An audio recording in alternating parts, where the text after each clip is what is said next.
que coube a mim, no módulo básico, foi tratarmos sobre os aspectos doutrinários referentes aos transplantes de órgãos na óptica espírita. Pois bem, então, o que nos tem a dizer a codificação espiritista acerca desse tema, considerando que a codificação data de 1857, com a publicação do Livro dos Espíritos por Allan Kardec, muito tempo antes da transplantologia clínica como conhecemos hoje. Muito bem, comecemos então falando o que é o transplante de órgãos, antes de entrarmos nos aspectos doutrinários propriamente ditos. Então se trata de um conjunto de métodos terapêuticos que se destina ao tratamento de afecções, doenças graves, tanto para promover o aumento da expectativa de vida, que de outra sorte estaria nos seus créditos finais, ou então mesmo para melhorar a qualidade de vida em casos de doenças não letais. O transplante de órgão, por exemplo, do rim, o transplante renal, é considerado o padrão ouro do tratamento da doença renal crônica terminal. O primeiro transplante de rins ocorridos em humanos e bem-sucedido ocorreu em 1953 pelo cirurgião Murray, nos Estados Unidos, onde foram transplantados gêmeos idênticos para contornar o problema imunológico. Como esses gêmeos dividiam o mesmo código genético, o mesmo genoma, não houve o problema da rejeição. Aqui temos a foto, então, do primeiro transplante de rim. O rim, então, diferentemente de outros órgãos, ele não é implantado no local original, sendo implantado nas fossas ilíacas, fazendo-se um desvio da circulação que vai para os membros inferiores e que volta dos membros inferiores, e implantando o ureter desse rim diretamente na bexiga. Pois bem, já o primeiro transplante cardíaco bem-sucedido foi realizado pelo cirurgião sul-africano, na África do Sul, Christian Barnard, em 3 de dezembro de 1967. Havia uma corrida para que esse transplante fosse realizado. Parecia até então algo que lembrava a ficção científica, pois não poderia se imaginar, até pouco tempo antes dos experimentos bem-sucedidos em modelos animais, que isso fosse possível. Então a foto na revista Time, que Christian Barney e a equipe mereceram em razão deste grande avanço. Em relação aos tipos de transplantes possíveis, podemos considerar aqueles chamados cianoenxertos, que são órgãos provenientes de espécies diferentes, onde a questão imunológica é bastante importante, assim como podemos considerar os aloenxertos, que são enxertos de doadores diferentes, contanto da mesma espécie.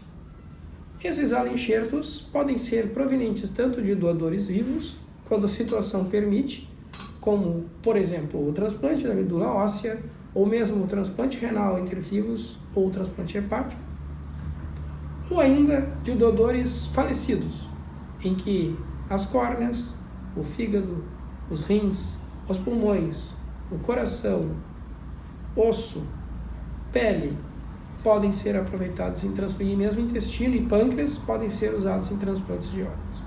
E finalmente os autoenxertos, que são aqueles autotransplantes, ou seja, enxertos de pele, por exemplo, o autotransplante renal, por exemplo, que são utilizados para tratar doenças com o próprio tecido do doador. O doador vivo, ele não apresenta uma grande polêmica do ponto de vista espiritista, embora seja uma situação bastante delicada, que pressupõe uma doação totalmente altruísta, desinteressada, voltada para o bem do semelhante. A retirada de órgãos completos em vida deve levar em consideração, em primeiro lugar, a segurança do doador, embora se saiba que há sempre um risco e uma perda. Pode ser feito um transplante, como falei antes, de rim, que um dos rins é removido, do fígado e pulmões, onde parte desses órgãos são removidos, e a punção aspirativa da medula óssea para o transplante de medula. Esses transplantes podem ser entre indivíduos relacionados biologicamente ou mesmo não relacionados. Existe uma regulamentação para que ocorram esses transplantes, assim evitando que haja, ou pelo menos tentando evitar, que possa haver comércio de órgãos. Deve ser, portanto, um ato altruísta, voluntário e inteiramente gratuito. Já o doador falecido, o doador desencarnante, como podemos falar dentro da doutrina espírita, precisa estar numa condição que chamamos de morte encefálica. Embora seja possível a utilização de doadores de coração batendo, isso não é usual, posto que a perfusão, ou seja, a irrigação dos órgãos, pode ficar bastante prejudicada após a cessação do batimento cardíaco. Esse ponto pode ser, inicialmente, aparentemente, nevrálgico em relação à doutrina espírita, mas como veremos, não é bem assim. A partir da análise da codificação do Espiritismo, bem como de obras complementares, poderemos, então, tirar algumas conclusões a respeito, então, do que acontece na morte encefálica com o doador. Nessa situação, não pode haver nenhum reflexo de tronco encefálico, ou seja, não devemos confundir a morte encefálica com a morte cerebral. A morte encefálica é muito mais profunda e irreversível, e ela envolve a cessação de reflexos primitivos, como, por exemplo, reflexo respiratório. É condição sine qua non que haja apneia, ausência de respiração quando desligado do respirador, entre outros reflexos, como reflexo pupilar, reflexo auditivo, etc. Além disso, a perfusão dos órgãos assim captados deve ser in situ, dentro do corpo do doador ainda, e devem ser empregadas técnicas de suporte vital a fim de manter esses órgãos aptos para o transplante. Então, vários exames diagnósticos são realizados para se ter a certeza de que o indivíduo realmente se encontra em morte encefálica. Entre eles, a arteriografia cerebral, eletroencefalograma e a cintilografia perfusional cerebral. Após o exame realizado por 2 neurologistas diferentes, em tempos diferentes, e constatado a morte encefálica através da complementação diagnóstica com exames complementares, então dá-se início ao processo de captação, mediante autorização dos familiares. Como veremos, a doação não é mais presumida e deve sempre ser levada em consideração a vontade da família, preferencialmente seguindo a vontade expressa pelo doador ainda em vida. Muito bem. Devemos então fazer o que é morte encefálica? Devemos fazer a distinção dos conceitos de morte do ponto de vista biológico e não aqui do desencarne propriamente dito, pois esse conceito de vida e morte é crucial para entendermos a evolução que ocorreu no entendimento desse processo biológico. É importante destacar que o contrário da morte não é a vida, mas o nascimento, posto que a vida vai do nascimento à morte, e da morte ao renascimento em espírito e na reencarnação, considerando a pluralidade das existências. Portanto, a vida nunca cessa, a vida é o eterno instante presente. O que se sucede são os processos de nascimentos e renascimentos e morte. Morte e renascimento. Morte e renascimento. A todo tempo esses processos ocorrem em nível celular, como veremos. Pois a morte celular não tem nada a ver com a morte do organismo. Mesmo após a morte do organismo, células daquele indivíduo podem permanecer vivas, como ocorre de fato nos órgãos transplantados. Também devemos considerar que essas células podem ser cultivadas em laboratórios, bastando para isso que se troque o meio de cultura e se controle a divisão celular. De outra sorte, também podemos lembrar que, se exumamos um cadáver, é possível observar o crescimento de fâneros, tais como o crescimento unguial e o crescimento capilar. Esse crescimento denota a atividade celular. Pois bem, então vimos agora que as células continuam vivas, mesmo após a morte do organismo. E não é isso, portanto, que caracteriza a morte do organismo. É importante a distinção, então, entre morte celular e morte do organismo. Todos os dias, muitas células, centenas de células morrem e outras tantas nascem. Faz parte do ciclo, a cada segundo, milissegundo, isso acontece. Isso faz parte do processo de renovação biológica. Isso não significa que o organismo deixe de existir, pelo contrário, ele só se transforma ao longo do tempo.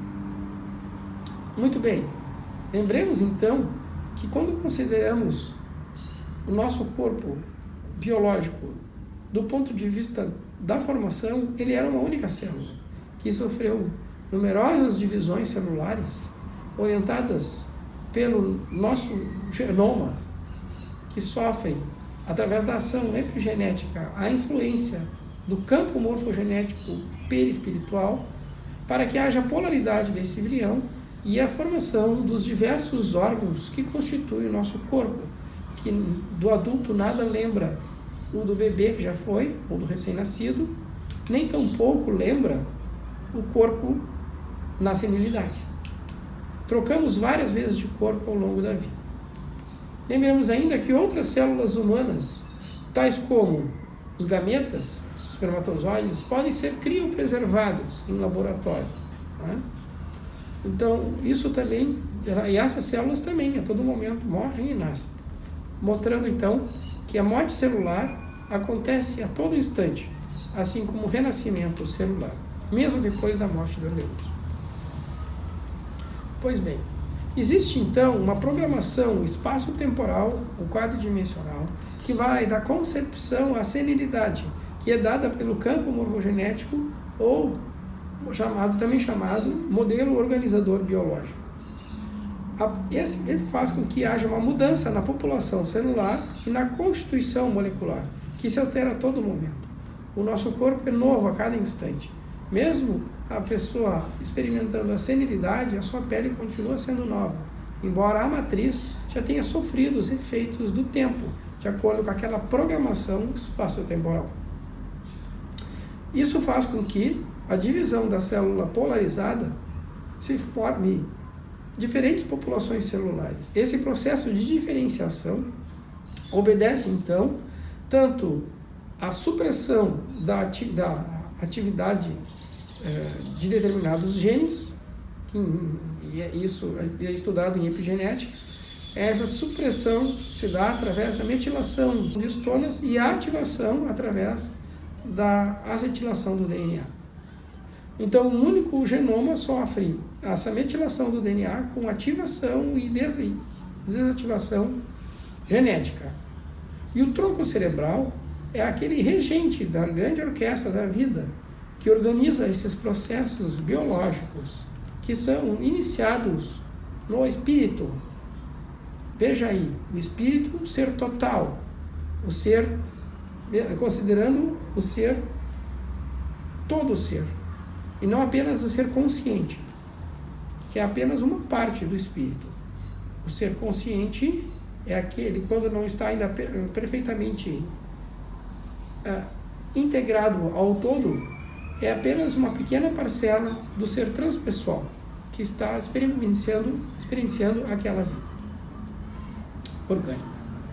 O sistema nervoso autônomo, portanto, vai controlar as células através, então, do sistema nervoso central, que o regula através de hormônios e de substâncias neurotransmissoras e outras comunicações químicas, como as citocinas e outras substâncias. Reflexamente, o coração pode bater mesmo fora do corpo. Portanto, não é o coração que denota a morte do organismo mais, como se achava. Aliás, o velório se prestava justamente a ter certeza, a partir dos sinais indeléveis da morte, de que aquele cadáver poderia realmente ser sepultado. Esses sinais eram bastante tardios e constituíam-se dos livores cadavéricos, a rigidez pós-morte, rigidez muscular e o resfriamento. Muito bem. A partir do entendimento, então, da função do sistema respiratório, então do sistema cardiocirculatório, a morte do organismo foi, então, mudando de sede, até que, com o advento das manobras de reanimação cardiorrespiratória, ou até mesmo com o transplante de coração, se verificou que não era mais o coração que determinava o final da vida orgânica, posto que o indivíduo poderia ser ressuscitado a partir da cardioversão elétrica ou química. Então, passou-se a considerar então a morte quando o tronco encefálico deixa de funcionar, provocando então uma falência de múltiplos órgãos. O coração, inclusive, pode ser acondicionado em máquinas de preservação hipotérmica e ser transportado para ser transplantado, sendo que a parada cardíaca, então, não necessariamente leva à morte, contanto que seja revertida prontamente. Muito bem. Agora, após essa breve explanação do ponto de vista médico, propriamente dito, passemos a considerar a codificação, propriamente dito. O que nos diz, então, Kardec, a partir, então, do concurso dos espíritos superiores, na obra, então, seminal da doutrina espírita, o Livro dos Espíritos, publicado em Paris em 1857, iniciamos primeiro com o conceito de princípio vital. Na questão de número 61, Kardec pergunta: há diferença entre a matéria dos corpos orgânicos e a dos corpos inorgânicos? Como resposta da espiritualidade maior, obtém que a matéria é sempre a mesma, porém, nos corpos orgânicos está animalizada. Na questão 62, ainda sobre o princípio vital, pergunta qual é a causa da animalização da matéria. Vejam, animalização, não intelectualização. A resposta é sua união com o princípio vital, sendo que o princípio vital é uma parte do fluido cósmico universal. Na questão 63, continua dizendo: o princípio vital reside em algum corpo particular ou é simplesmente uma propriedade da matéria organizada? Numa palavra, é efeito ou causa? Como resposta, tem que uma e outra coisa. A vida é um efeito devido à ação de um agente sobre a matéria. Esse agente, sem a matéria, não é vida, do mesmo modo que a matéria não pode viver sem esse agente. Ela dá vida a todos os seres que a absorvem e assimilam. Na questão 65, continua, então. O princípio vital reside em algum dos corpos conhecidos? Ele tem por fonte, então, o fluido cósmico universal, certo? Ou fluido universal. E é o que chamais de fluido magnético, fluido elétrico ou fluido elétrico animalizado. É o intermediário, era existente, portanto, entre o espírito e a matéria. Um conceito difícil de se entender naquela época, antes da física moderna. Então, o conjunto de órgãos ele constitui uma espécie de mecanismo que recebe a impulsão da atividade íntima ou princípio vital que existe dentro deles. O princípio vital, portanto, é a força motriz que faz com que haja, então, a vitalidade daqueles órgãos.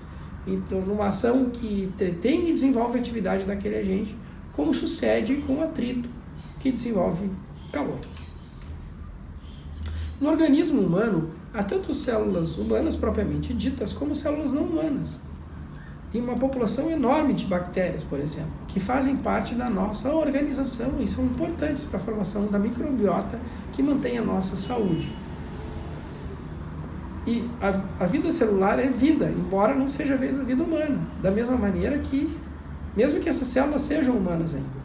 Os gametas são células humanas, mas não são seres humanos. Eles diferem geneticamente dos seres humanos, já formados. Mas formam outros seres humanos a partir de união de gametas. Então, muito antes de existir a transplantologia como tal, Kardec fez perguntas aos espíritos superiores que tocam o tema, como veremos a seguir. Pois bem, na questão de número 68, Kardec pergunta qual é a causa da morte dos seres orgânicos e, como resposta, obtém esgotamento dos órgãos. Poder-se-ia comparar a morte à cessação do movimento de uma máquina desorganizada? Pergunta Kardec. Sim, se a máquina está mal montada, cessa o movimento e se o corpo está enfermo, a vida se extingue. Na questão 69, então, pergunta por que uma lesão do coração mais depressa causa a morte que a de outros órgãos? A resposta para essa questão é surpreendente. Como veremos, é muito atual, como tudo na codificação. A resposta é essa. O coração é a máquina da vida. Não é, porém, o único órgão cuja lesão ocasiona a morte. Ele não passa de uma das peças essenciais. Vejam que no século XIX, ainda, o Kardec elaborou uma pergunta científica baseada nos princípios científicos vigentes na época, que ainda não se considerava a morte encefálica, mas como o coração como o centro da vida, e cuja falha levava inexoravelmente à morte. Não é? Pois bem, e mesmo antes desse conceito, os espíritos se manifestam que o coração como um outro órgão qualquer. Na questão 70, então, ele pergunta o que é feito da matéria e do princípio vital quando os seres orgânicos, quando eles morrem. Como resposta, obtém que a matéria e o fluido vital se decompõem para formar novos organismos. Ou seja, esse fluido vital, ele permanece. Assim como ele permanece nas células dos órgãos transplantados, o fluido vital que mantém-as vitalizadas, mesmo no suporte vital. Na cultura de células, o fluido vital está aí. Na preservação de gametas, e mesmo dentro do sepulcro, no crescimento unguial e capilar, ainda o fluido vital não está completamente esgotado. Então, o fluido vital, ele permanece junto da matéria. E quando se extingue a vida, então ele deixa por completo a matéria. Veja que o fluido vital não é a mesma coisa, portanto, que o perispírito, pois o perispírito acompanha o espírito após o desencarne. E pode o deixar, o corpo, ainda animado, e frequentemente isso acontece, pelo fluido vital. O corpo biológico é animado pelo fluido vital, que o animaliza. Mas o que intelectualiza é levado junto com a fonte do intelecto, que é o espírito, no processo de desencarne.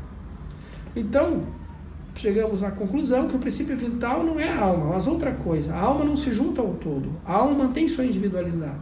Já o princípio vital continua nas células vivas e as acompanha até que elas deixem de apresentar mais vitalidade e virem matéria inorgânica.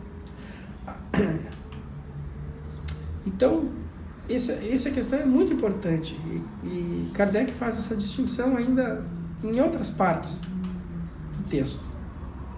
Segundo a codificação espírita, então, há no homem encarnado 3 componentes: o corpo biológico, o perispírito e o espírito. Então, o corpo invólucro material, animado pelo fluido vital, que permanece com ele durante toda a vida biológica. O perispírito, que é então o intermediário semimaterial que permite que o ser intelectualize, ou seja, o espírito intelectualize a matéria. E uma vez ocorrendo o desencarne, o perispírito acompanha o espírito. É o corpo espiritual. Vejamos então.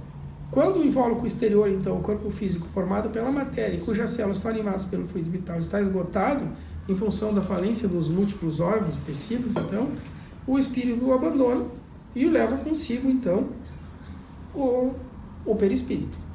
A morte do organismo é apenas a destruição do envoltório corporal, portanto, e jamais do perispírito, muito menos do espírito. Vamos adiante, então. Na questão 149, Kardec pergunta, então, o que sucede à alma no instante da morte? como resposta obtém que volta a ser espírito, isto é, volve ao mundo dos espíritos, de onde se apartara momentaneamente para a experiência material. E na questão 154, uma questão que é bastante importante e relevante na questão da remoção dos órgãos. Pergunta: é dolorosa a separação da alma do corpo? A resposta é taxativa: não. O corpo quase sempre sofre mais durante a vida do que no momento da morte. A alma nenhuma parte toma disso. Os sofrimentos que algumas vezes se experimentam no instante da morte são um gozo para o espírito que vê então o término do seu exílio. Que interessante. E como se opera então, na questão 155 ele pergunta, como se opera a separação do corpo e da alma? Rotos os laços que a retinham, ela se desprende. Então, essa separação não é instantânea, mas é como se fosse se desatando no processo, então, de terminalidade que acontece, certo? E na questão 156, na minha opinião, é a questão mais relevante do ponto de vista da codificação no que diz respeito ao entendimento atual do conceito de morte encefálica. É uma questão realmente muito à frente do seu tempo, principalmente a resposta obtida, profética, diria até. Vejamos o que diz a questão 156. Prestem atenção. A separação definitiva da alma e do corpo pode ocorrer antes da cessação completa da vida orgânica? Por exemplo, na morte encefálica, a vida orgânica está ali. Olhe a resposta. Na agonia, substitua a agonia por morte encefálica. Vamos ver como é que fica. Vou ler dos dois jeitos. Na agonia, a alma algumas vezes já tem deixado o corpo. Nada mais há que a vida orgânica. O homem já não tem mais consciência de si mesmo. Entretanto, ainda lhe resta um sopro de vida orgânica. O corpo é a máquina que o coração põe em movimento. Existe um coração, enquanto o coração faz circular nas veias o sangue, para o que não necessita da alma. Ou seja, o coração não necessita da alma para levar o sangue para o corpo. O coração bate independente da alma. O coração pode estar batendo no momento em que a alma não está mais ali. O que ocorre exatamente na morte encefálica. O coração continua batendo, os órgãos estão ainda recebendo fluxo de sangue, o sistema respiratório não funciona espontaneamente, há necessidade do suporte vital, há necessidade de medicações que mantenham o tônus das artérias, há necessidade de manutenção de todos os órgãos, pois a alma já não está mais ali. E ocorre uma desorganização completa dos tecidos, que são mantidos, então, pelas equipes médicas encarnadas e desencarnadas no suporte vital. Vamos substituir para ver como é que ficou, então. Então, a separação definitiva da alma do corpo pode ocorrer antes da sanção completa da vida orgânica. Na morte encefálica, a alma algumas vezes já tem deixado o corpo. Nada mais há do que a vida orgânica. O corpo é a máquina que o coração põe em movimento. Existe enquanto o coração faz circular nas veias o sangue, para o que não necessita da alma. Então, essa é a questão relacionada à codificação.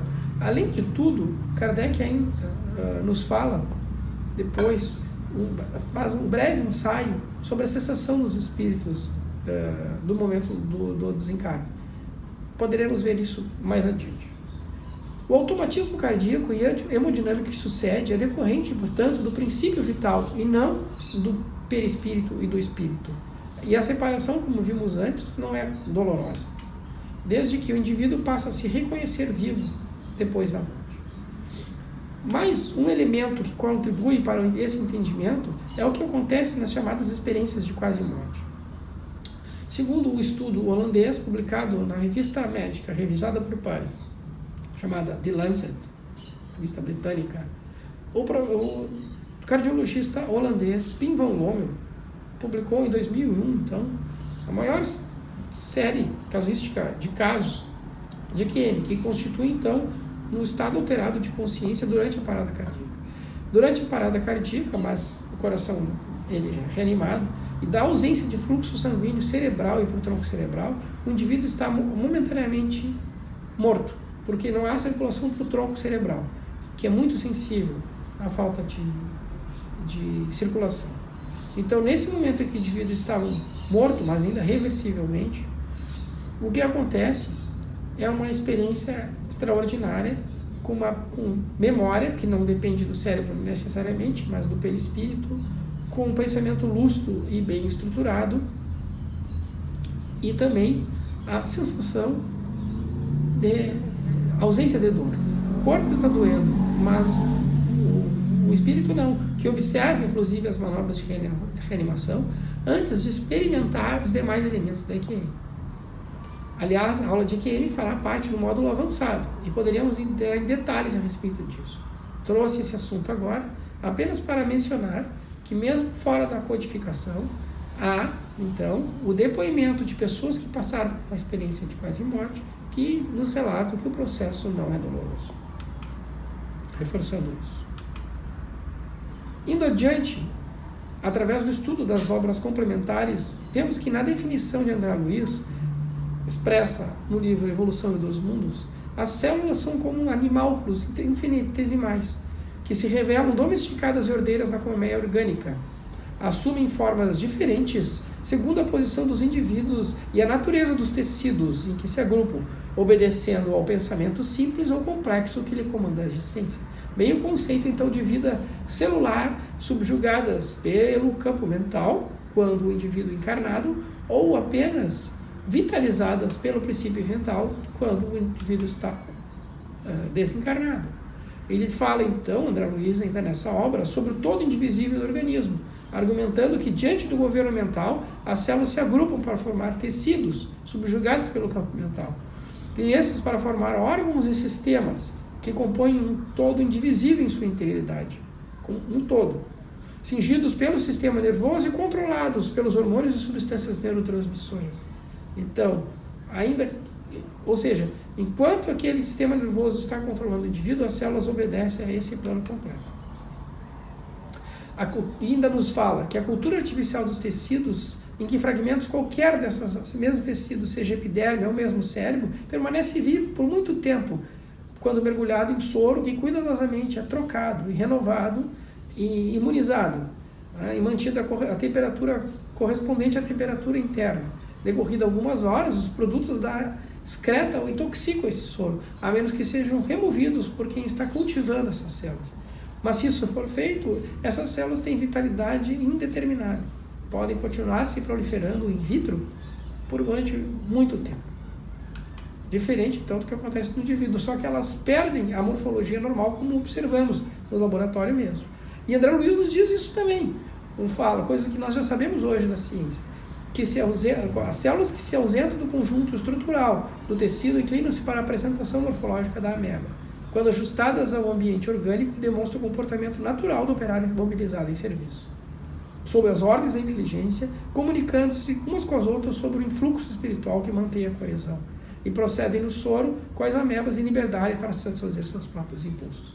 Na ausência do campo mental, as células, então, animadas puramente pelo fluido mental, adquirem, então, diversas funções.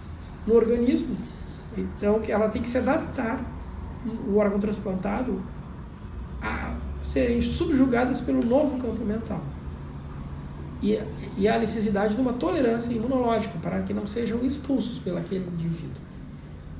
Então, as células que compõem os tecidos dos órgãos transplantados passam a ser subjugadas por esse novo campo mental, pelo perispírito, que tem, então, que reconhecê-las, e isso ocorre com dificuldade, daí os processos de rejeição humoral e celular, para que ela, e por isso precisa de uma certa imunossupressão, para que as coisas possam continuar.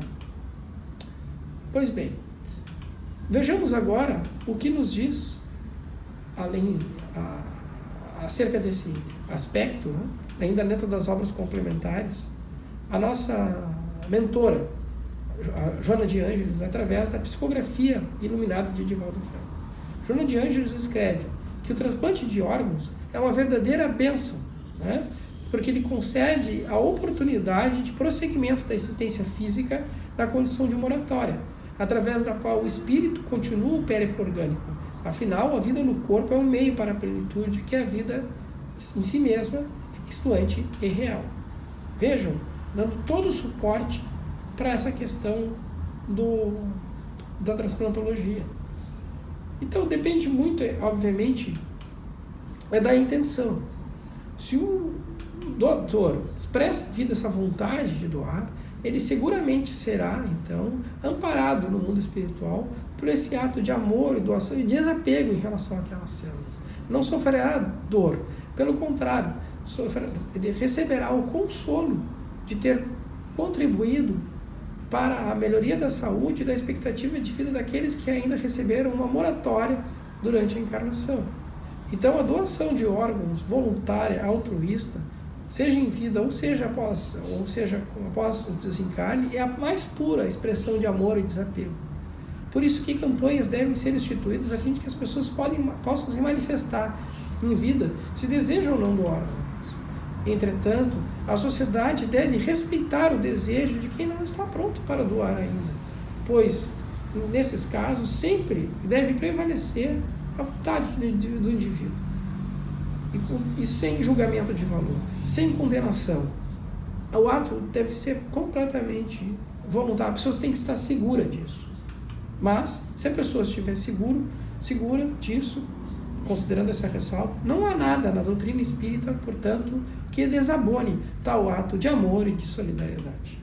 Obrigado, então, pela oportunidade de dividir com todos aqui esse assunto tão instigante. Até logo.